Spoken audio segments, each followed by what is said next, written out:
Greetings, YouTube. Welcome back to some more network testing. And I'm back here inside this garage again to show why I hate this location. So, part of my series that I've been doing is to show like why buildings in urban environments are important for cellular reasons.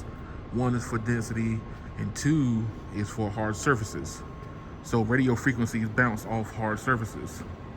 So as you can see, I am back here again, and I'm doing Verizon and T-Mobile.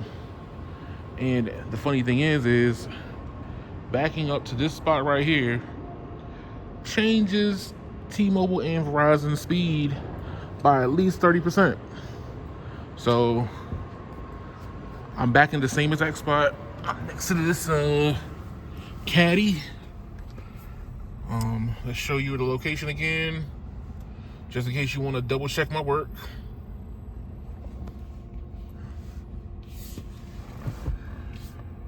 All right, there you go. This is my location. And if you want to bring your Verizon phone and T-Mobile phone down here to double check my work, feel free. I'll be glad to help you out. But right now we got on deck is T-Mobile and Verizon. And while we hit these speed tests, I'm going to pull up the iPhone. I have a Verizon test drive that I'm comparing, and also at this location. And so I think I got it in T-Mobile currently right now. So I want to first do coverage map. Close that out. All right, let's back up.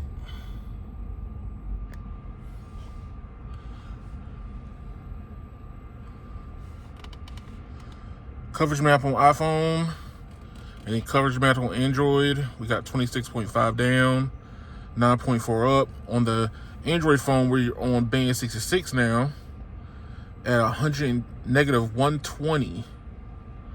The iPhone, I don't have the band information, but more than likely they have a tendency to kind of use the same band configuration, even if it's Android or iOS. They're able to get N71 into this area. They're using LTE as a control for network switching.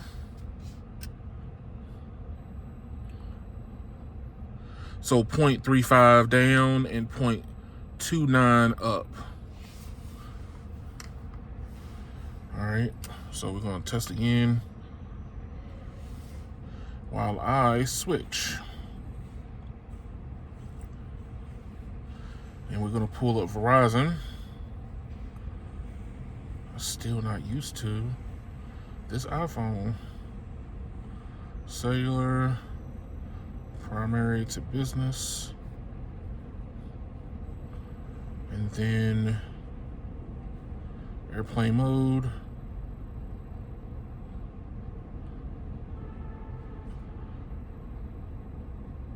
We're on Verizon. And then coverage map. I think I'm getting faster. All right, so here we go.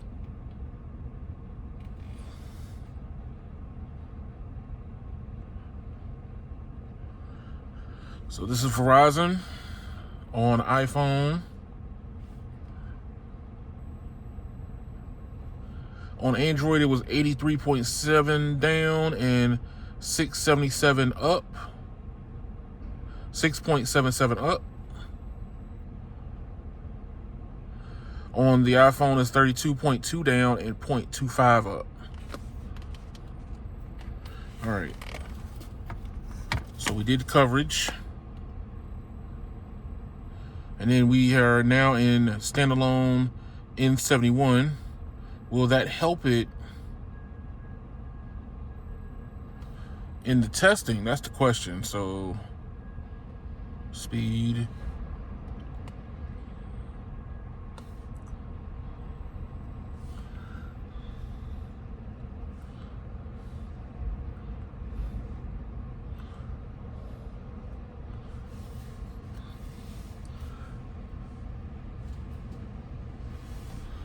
And here we go.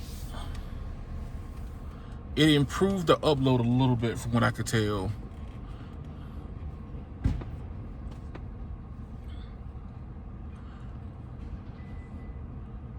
It improved the download a little. Verizon is still chugging along, roughly about 35, 36. What is that? 36.4. Let me zoom in.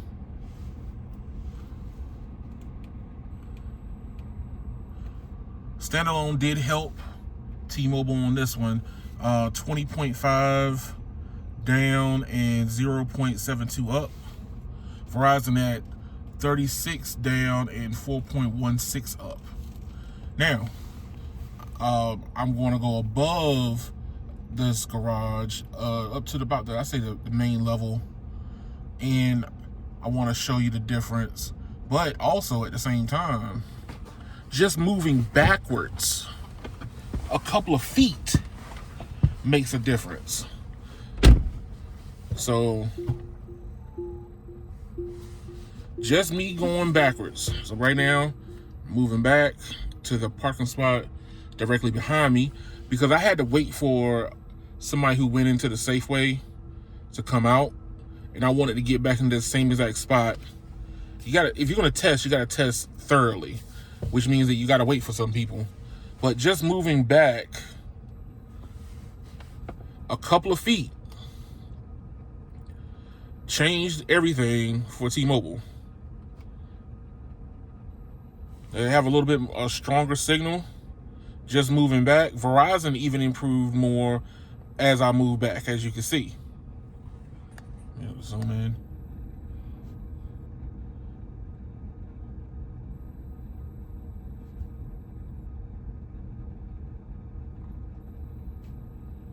All right, so 105 down and like 4.7 up. T-Mobile's upload got better. It's still in standalone N71, so 22.1. So they're going for, this was doing more reliability. The last time I was sitting here, it actually jumped to like 120 down, but that was with the combination of LTE and 5G, so it was a non-standalone. But reliability jumped, just me moving back 5 feet. Oh, well, I say 5 or 6 feet because these parking spots are not that big. But let's see what happens when we go above deck. This is what I mean by the urban environment and having buildings around, because the buildings give more opportunity for cellular signals to get into the nooks and crannies of an area. Oh, this place is slippery.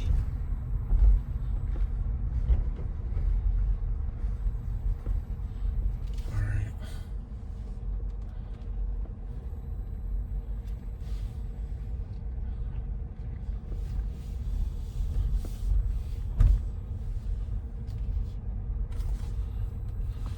All right. Let's get to a nice little spot.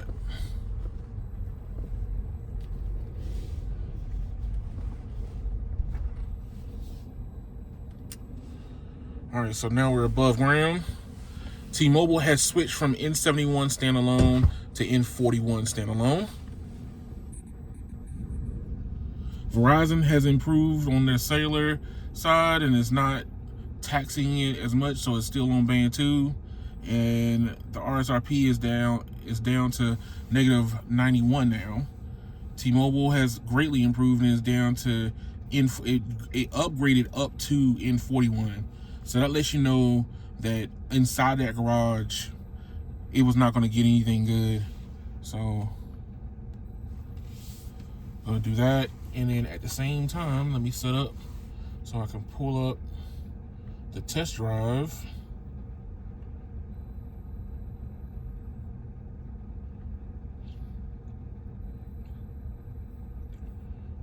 Let's do both of them. So 161 down.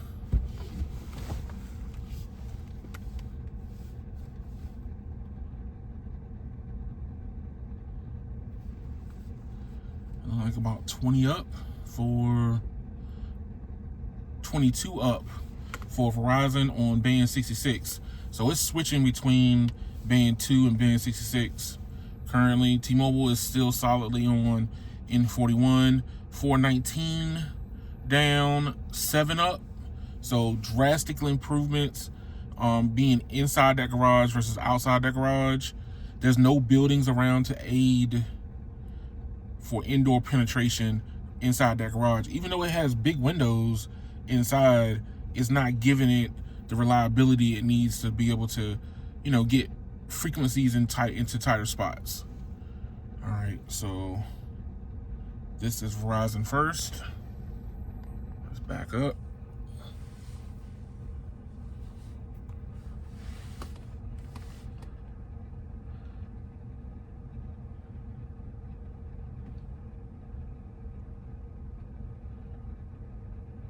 So this is the test drive on my iPhone.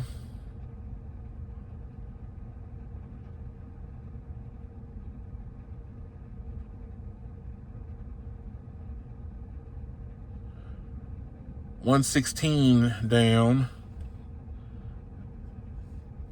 and about 7 up.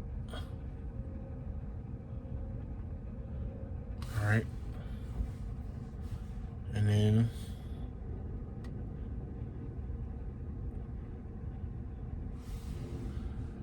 let's pull up coverage map.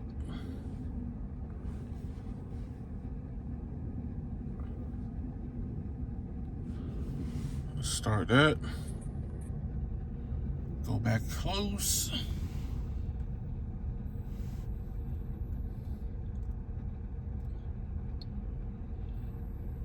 Now, I will have to let you know that my Verizon line has a higher priority than this test drive is going to have, so results might not be 1-to-1 or as close to 1-to-1 as I would like for it to be, but it does still show that the environment that you're in is still going to be affected by the cellular. Like, cellular is going to be affected by the environment.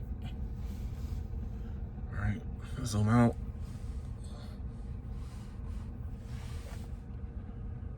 And this is Verizon.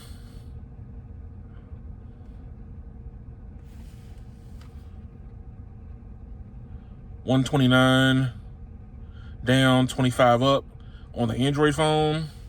I got 41 down and 10 up on the iPhone. So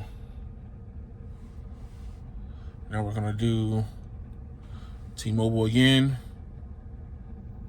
Zoom in, and let me switch.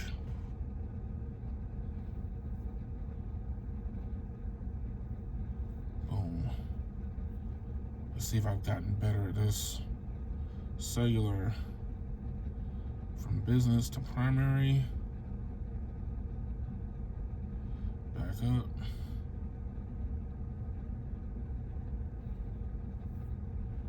Airplane mode.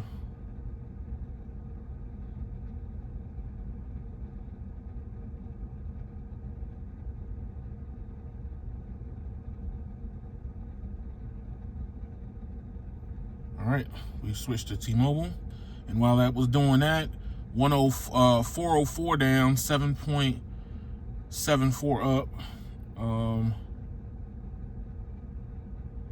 The iPhone with T-Mobile has my personal line on. Let's zoom out.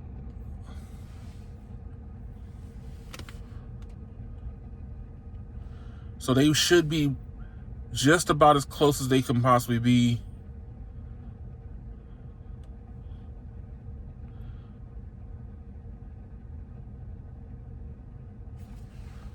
All right.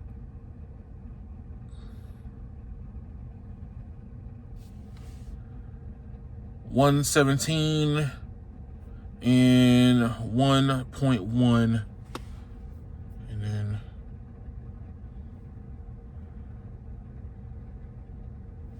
speed test.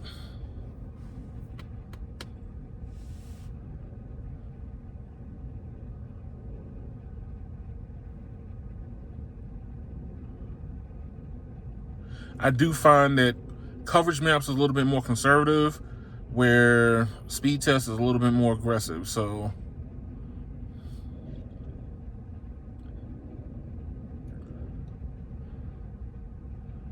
there it is.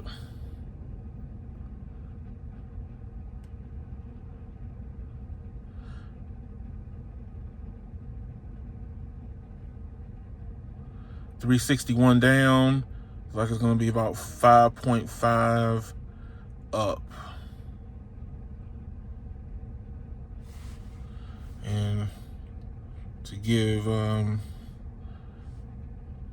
that a second try.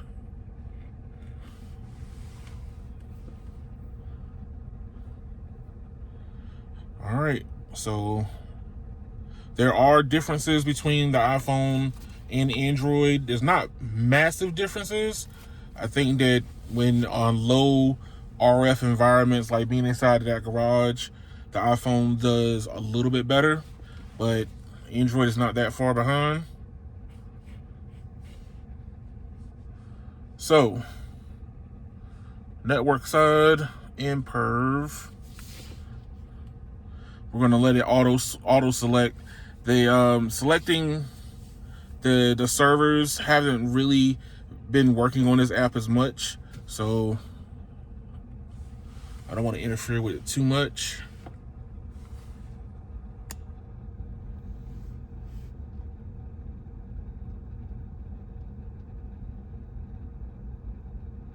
But the speed testing that I did on the other two apps are reflecting on imperv. T-Mobile's density here in the city has been way better than what Verizon has been showing and AT&T, but density alone is not going to give you the robustness that you're going to need in today's 5G environment. So you might end up seeing Verizon win this networking speed test, even though T-Mobile has densified a lot more than they did before. So I normally come here to get some groceries because I work at nighttime, and this store is 24 hours. So indoor penetration is very good for both, but Verizon is still the network king when it comes to raw performance in certain situations. So right now we're at 360p for Verizon. We're currently doing 360p for T-Mobile. Now 720p, Verizon's already moved on to 1080p.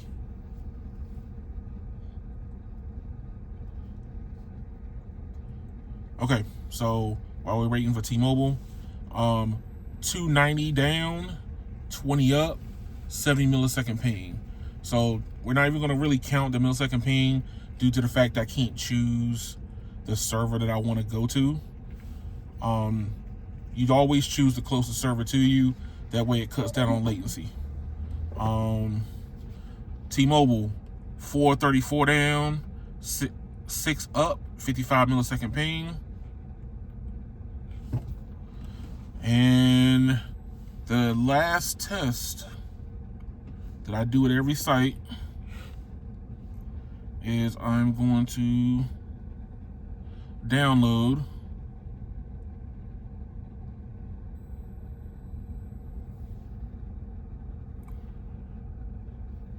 I love PUBG because it's just a big enough file for you to be able to see what they're gonna do. Install 1 gig file in 3, 2, 1, go. All right, 9% to 6% T-Mobile, 18% to 11% T-Mobile, 37% to 19% T-Mobile, 54% to 28% T-Mobile, 78% to 41% T-Mobile. 100% to 52% T-Mobile. There you go. So T-Mobile inside the garage would have been beat totally by Verizon. Verizon had a lot more throughput, more connections, just overall network availability inside the garage was Verizon. But once we got above ground into a more open environment, T-Mobile was able to get a hold of N41, which is currently their bread and butter for networking right now.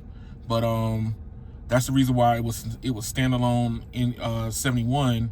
And that's one of the fun things about 5G right now, is the ability for it to auto adapt to your environment. It knew it was in a very bad RF area, and it dropped down to N71. It wasn't going to try to push N41 at all. It saw that, hey, I don't have a good connection, let's go down to the more reliable connection. Bam, give you N71 standalone. That's one of the beauties of what you're starting to see now. Instead of trying to push your overall band that you want to connect with into places that it can't really do. But as you can see, big differences once you got above ground versus underground. But as you can see, Verizon's not a slouch, but here in the city, they have not turned on standalone yet, so I can't see what standalone N77 looks like just yet. But thank y'all for watching. Like, share, and subscribe to the video. Let me know what your comments are below. I'm eager to see what you might have to say. I'm also going to reference the other video that I had all three phones on the dash, so you can see the big differences above ground versus below ground for all three, if you want to go back and take a look at those videos also. But leave your comments. I want to know what you might be thinking. I'm curious to see what y'all going to be saying. Thank you. Y'all have a good one.